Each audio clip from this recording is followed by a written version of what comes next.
রুটি মদ ফুরিয়ে যাবে, প্রিয়ার কালো চোখ ঘোলাটে হয়ে আসবে, কিন্তু বইখানা অনন্ত যৌবনা, যদি তেমন বই হয়। কবি ও দার্শনিক ওমর খৈয়াম মানব জীবনে বইয়ের স্থানকে এভাবেই নির্ধারণ করেছেন। জীবনের সব বস্তুগত উপকরণ হারিয়ে গেলেও সময়ের কালে ধুলোয় মলিন হলেও বই থাকে চিরযৌবনে আসীন। বই এমন একটি উপকরণ যা একজন মানুষকে সহজেই আলোকিত করে তুলতে পারে।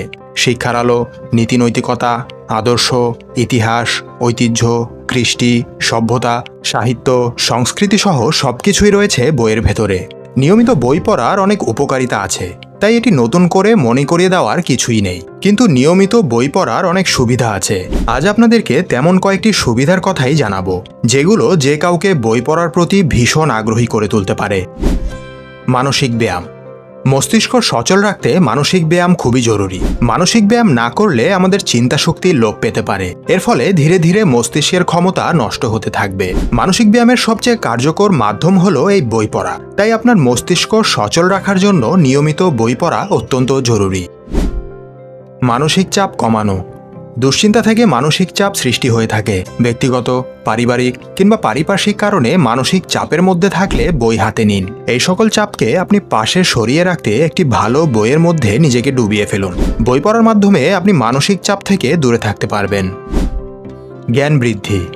বই পড়লে জ্ঞান বাড়বে, এ কথা বলাই বাহুল্য। আপনার জ্ঞানের ভাণ্ডার যত সমৃদ্ধ হবে, আপনার জীবনের বাধা বিপত্তিগুলো অতিক্রমে আপনি ততটাই শক্তিশালী হবেন। বই পড়লে নতুন তথ্য জানা যায়, যা আপনার ভবিষ্যৎ জীবনে কাজে লাগবে।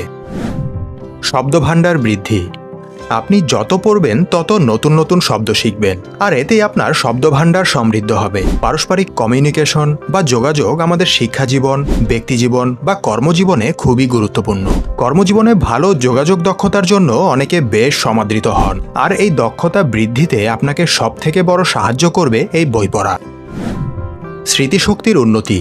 তীক্ষ্ণ স্মৃতিশক্তি আমরা কে না চাই। প্রায় আমরা বলে থাকি স্মৃতিশক্তি কমে যাচ্ছে, অনেক কিছু মনে থাকে না। আবার ভালো স্মৃতিশক্তির মানুষকে আমরা শ্রদ্ধার চোখে দেখি। আপনি যখন একটি বই পড়েন, আপনাকে বইয়ের চরিত্র ও তাদের ভূমিকা, তাদের পটভূমি, তাদের উচ্চাকাঙ্ক্ষা, তাদের ইতিহাস, সূক্ষ্মতা ইত্যাদি আনুষঙ্গিক বিষয় স্মরণে রাখতে হয়। মজার ব্যাপার হলো, আপনি যখনই আপনার মস্তিষ্কে নতুন একটি স্মৃতি দেন, তা আপনার মস্তিষ্কে একটি নতুন পথ তৈরি করে, আগের স্মৃতিগুলোকেও আরও অনেক বেশি শক্তিশালী করে তোলে।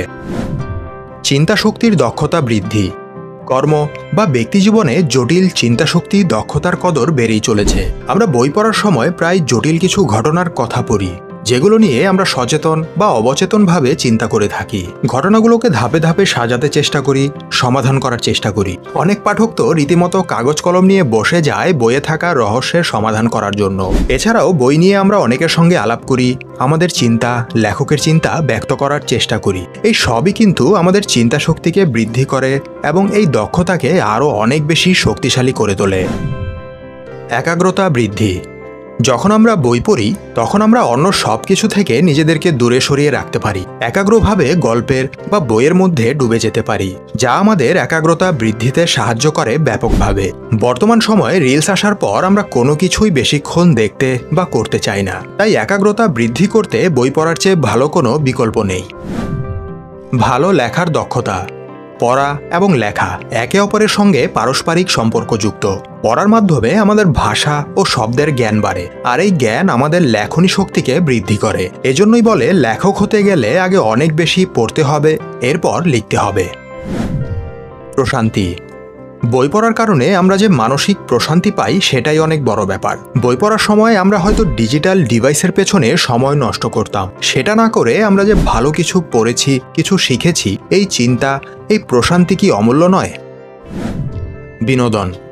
বই পড়ে এতক্ষণ ধরে উল্লেখ করা উপকারগুলো তো আমরা পাচ্ছি, পাশাপাশি এটা আমাদের একটা বিনোদনেরও মাধ্যম। বলা যায় বিনোদনের সবচেয়ে কার্যকরী মাধ্যম। একটি ভালো গল্প, প্রবন্ধ বা উপন্যাস আমাদের মনকে বিনোদিত করে, আর এটা বিনোদনের সর্বোত্তম পথ। নির্মল ও শান্তিময় বিনোদনই হলো বই পড়া। বন্ধুরা, এরকম ভিডিও নিয়মিত দেখতে চাইলে এই চ্যানেলটি এখনই সাবস্ক্রাইব করুন। ধন্যবাদ।